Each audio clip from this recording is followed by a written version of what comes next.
یہ سارا سیاہ فام علاقہ یہ جناب حام کی اولاد میں سے ہیں، اور یہ جو قبطی ہوتے ہیں، جو نجاشی بادشاہ، یہ سارے بھی حام کی نسل میں سے آئے۔ جناب سام آ گئے۔ اب جناب سام، جتنا بھی عرب ہے، یہ سام نے آ کے عرب کو آباد کیا۔ یہ عرب جسے ہم آج سعودی عرب کہتے ہیں، یا یہ عراق، یا جتنی بھی یہ علاقہ جہاں پہ عربی بولی جاتی ہے، یہ عرب، یہ سارا حجاز کہلاتا تھا۔ اسے آ کے سام اور سام کے بیٹوں نے آباد کیا۔ جناب سام اسے آباد کر کے خود جناب سام بر صغیر میں آ گئے، پاک و ہند میں۔ جناب سام جب بر صغیر میں پہنچے تو یہ پاکستان میں جب آئے تو یہ گجرات میں آئے۔ آج بھی ہیڈ مرالہ سے جلال پور جٹاں کی طرف جاتے ہوئے وہاں پہ 18 نبیوں کی قبریں ہیں۔ آپ کو پورے پاکستان میں اکثر جگہوں پہ قبریں ملے گی جسے ہمارے لوگ، زمانے کے لوگ کہتے ہیں 9 گزے۔ انہیں پیر سمجھا جاتا ہے، یہ جناب سام کی اولاد میں سے۔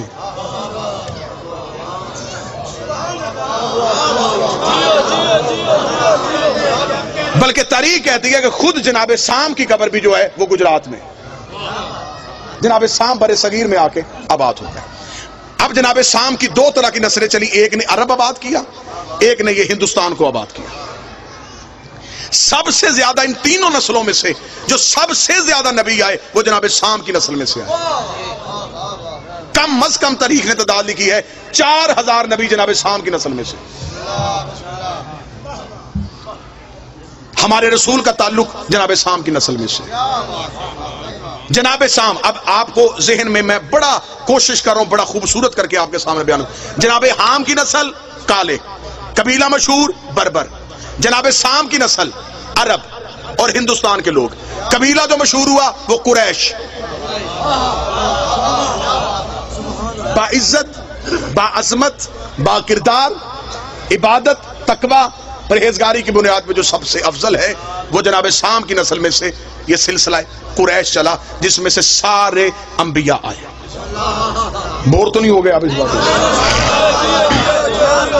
اس سے آگے جناب یافس، بسم اللہ سرکار، اس سے آگے جناب یافس۔ جناب یافس نے آ کے جتنا بھی ہمارا یورپ ہے، آذربائیجان، ترکمانستان، اٹلی، یورپ، اس سارے کو آ کے جناب یافس کے بیٹوں نے آباد کیا۔ یہاں پہ سلسلہ چلا جناب یافس کا۔ جتنے بھی کیسر تھے، ایک بات ہمیشہ یاد رکھیے گا، اکثر ہمارے لوگ ایک بہت بڑی غلط فہمی میں ہیں، اور 98% لوگ اس غلط فہمی میں، وہ سمجھتے ہیں کہ فرعون نام تھا۔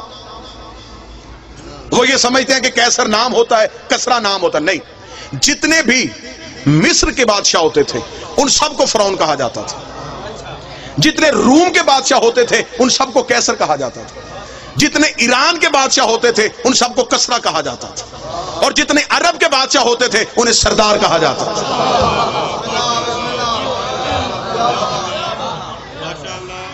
پھر ایک چوتھی نسل چلی، ان تینوں نسلوں کے امتزاج سے ایک چوتھی نسل قائم ہوئی جسے آریہ کہا جاتا ہے۔ اگر آپ نوجوان جائیں گے انٹرنیٹ پہ، آپ جا کے سرچ کریں گے تو مہابھارت، برہمن جو ہندو مذہب میں ہے، جو ہندو مذہب کا سب سے برگزیدہ خاندان ہے، اس کا تعلق بھی آریہ نسل کے ساتھ ہے۔ یہ 4 نسلیں آباد ہو گئی، حام، سام اور پھر آریائی نسل۔ جناب یافس کو چھوڑ کے حام، سام اور آریہ۔ جناب یافس پہ پھر گفتگو، کل کی گفتگو پہ میں جناب یافس پہ بول دوں گا۔ اب ہمارے جو 5 امام ہیں ان کی مائیں سامی النسل ہیں۔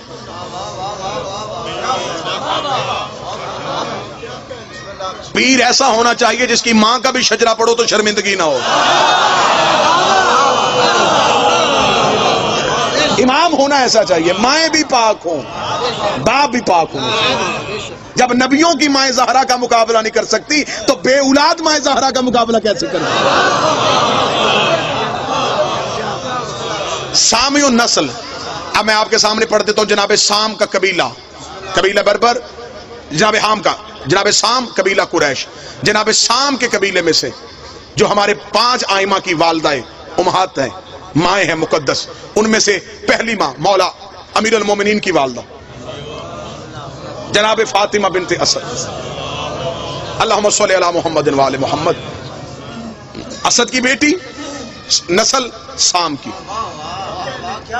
مولا امام حسن اور امام حسین کی والدہ جناب سیدہ شہزادی کونین،